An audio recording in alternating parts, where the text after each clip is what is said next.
Oke, assalamualaikum warahmatullahi wabarakatuh. Anak-anak, bertemu lagi dengan sosiologi. Untuk hari ini kita tambahi sosiologi hebat karena kehebatan sosiologi tidak memungkinkan kehebatan anak-anak semuanya sudah naik kelas 11. Oke, saya ucapkan selamat untuk kalian.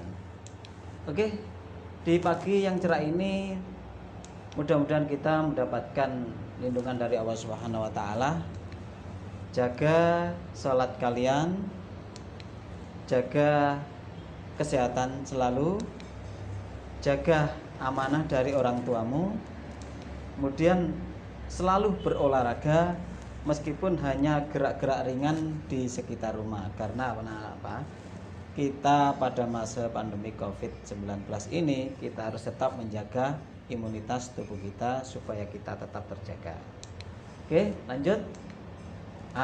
Sebelum kita mulai belajar, mari kita berdoa bersama-sama seperti biasanya. Oke, kita mulai. Bismillahirrahmanirrahim. Asyhadu an la ilaha illallah wa asyhadu anna Muhammadar Rasulullah. Raditu billahi robba wa bil islami dina wa bi Muhammadin nabiyya wa rasula. Rabbis rahli syadri wa yassirli amri wahlul 'uqdatam min lisani yafqahu qawli. Rabbi zidni ilma warzuqni fahma bi rahmatika ya arhamar rahimin. Walhamdulillahi rabbil alamin. Oke, kita lanjutkan anak-anak. Bagaimana tentang kompetensi dasar yang akan kita bahas pada kali ini karena sudah kelas 11. 3.1 memahami pengelompokan sosial di masyarakat dari sudut pandang dan pendekatan sosiologis. Keterampilannya, anak-anak harus bisa bernalar tentang terjadinya pengelompokan sosial di masyarakat dari sudut pandang dan pendekatan sosiologis adalah kompetensi dasar 4.1. Lanjut. Masih ingat ya? Masih ingat Bapak? Oke, masih seperti yang dulu. Ini materi pembelajaran sosiologi kelompok peminatan. Baik, lanjut. Bab 1 ini kelompok sosial di dalam masyarakat. Kita mempunyai tujuan pembelajarannya. Yang pertama, mendeskripsikan dasar-dasar pembentukan kelompok sosial. Yang kedua, mengidentifikasi berbagai bentuk dan jenis kelompok kepentingan di dalam masyarakat. Kemudian selanjutnya, tujuan pembelajaran kita adalah memahami karakteristik khusus atau partikularisme dan eksklusif kelompok. Jadi anak-anak harus memahami karakteristik. Kemudian yang selanjutnya, yang keempat, mendeskripsikan dinamika kelompok sosial yang ada di masyarakat. Kemudian memahami pola hubungan antar kelompok yang ada di dalam masyarakat. Ini tujuan pembelajaran dari bab pertama. Oke, masih ingat kita sudah kangen anak-anak ya belajar secara ini. Pada posisi sekarang kita harus tahu, kita harus maklum. Ini contoh. Keluarga adalah salah satu bentuk kelompok sosial, di mana di dalamnya ada seperti ini. Ini adalah kelompok kecil tapi cukupnya besar. Karena apa? Di dalam sini kita juga lahir, berkumpul dan sebagainya. Kemudian kita besar dan berinteraksi satu sama lain, keponakan dan sebagainya. Ini kita lihat. Dasar-dasar pembentukan kelompok sosial. Kita lihat hakikat kelompok sosial. Bagaimana pemahaman kita tentang kelompok sosial? Kelompok sosial itu adalah kumpulan individu yang memiliki hubungan, individu-individu yang memiliki hubungan dan saling berinteraksi. Ya. Sehingga mengakibatkan tumbuhnya rasa kebersamaan dan rasa memiliki, misalnya kita anggota pramuka, anggota OSIS, kemudian Paskibra, kemudian yang kita demand itu juga kita mempunyai sendiri.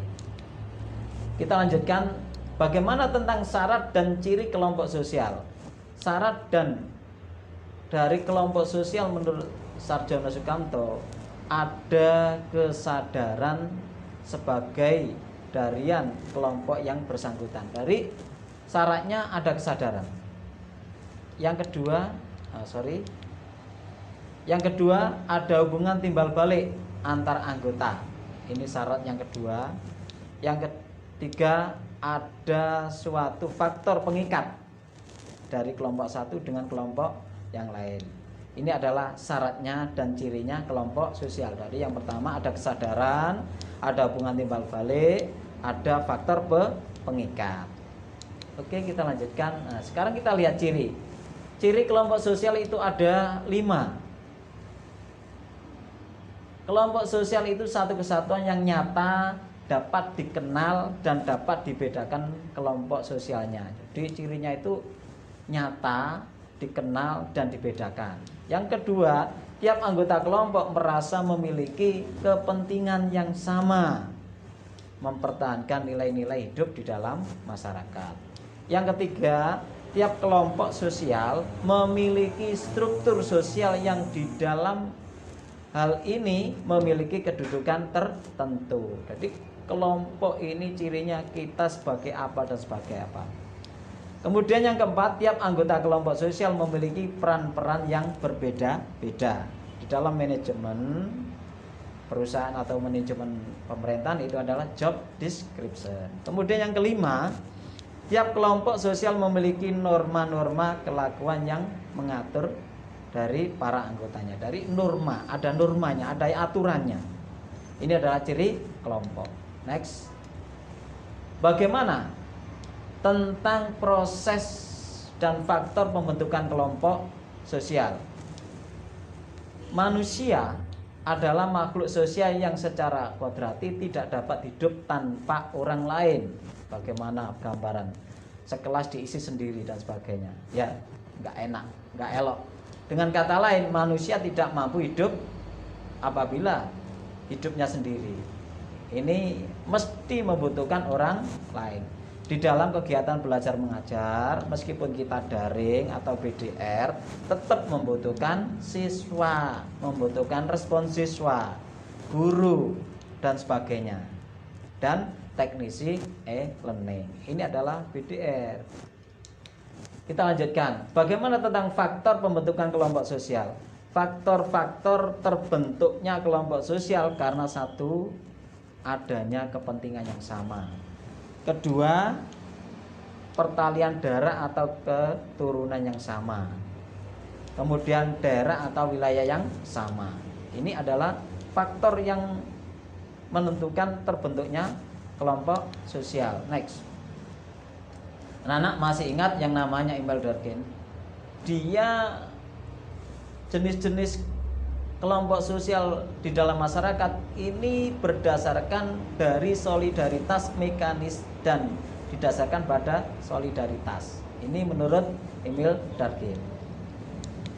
Next, ini solidaritas mekanis dan organik. Ini adalah apa yang dinamakan bentuk dan jenis kelompok sosial yang ada di masyarakat. Yang pertama, solidaritas mekanis dan organik.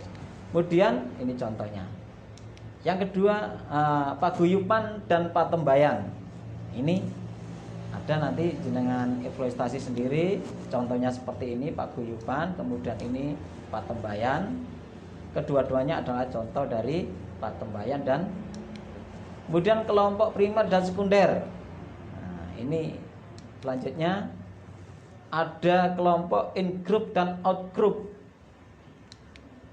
Ada lagi yang kelima, kelompok formal dan informal di dalam masyarakat. Ada lagi jenisnya kelompok akupasional dan volunteer. Volunteer ini namanya berbagai anggota memiliki kepentingan yang sama juga. Oke, ini contohnya. Ini semuanya memiliki kepentingan yang sama, yaitu bantuan pada bencana air. Ini adalah okupasional, ikatan dokter. Oke, cukup anak-anak. Mudah-mudahan dari materi yang pertama kali ini kita bisa memahami, mengerti, dan mengeksploitasi kehidupan kita di dalam bermasyarakat. Untuk umpan balik, biasa Bapak mesti menggunakan Google Form. Ya, untuk kali ini belum saya gunakan e-learning, nanti akan muncul di e-learning juga. Tolong dijawab pertanyaan ini. Cukup waktunya sampai jam 2 atau jam 14.00 waktu Indonesia bagian Barat. Cukup dari saya, mudah-mudahan pagi hari ini kita mendapatkan ilmu yang berkah. Amin ya rabbal alamin. Kita tutup dengan bacaan hamdalah. Alhamdulillahirabbil alamin. Assalamualaikum warahmatullahi wabarakatuh. Madrasah Tumpuan Harapan.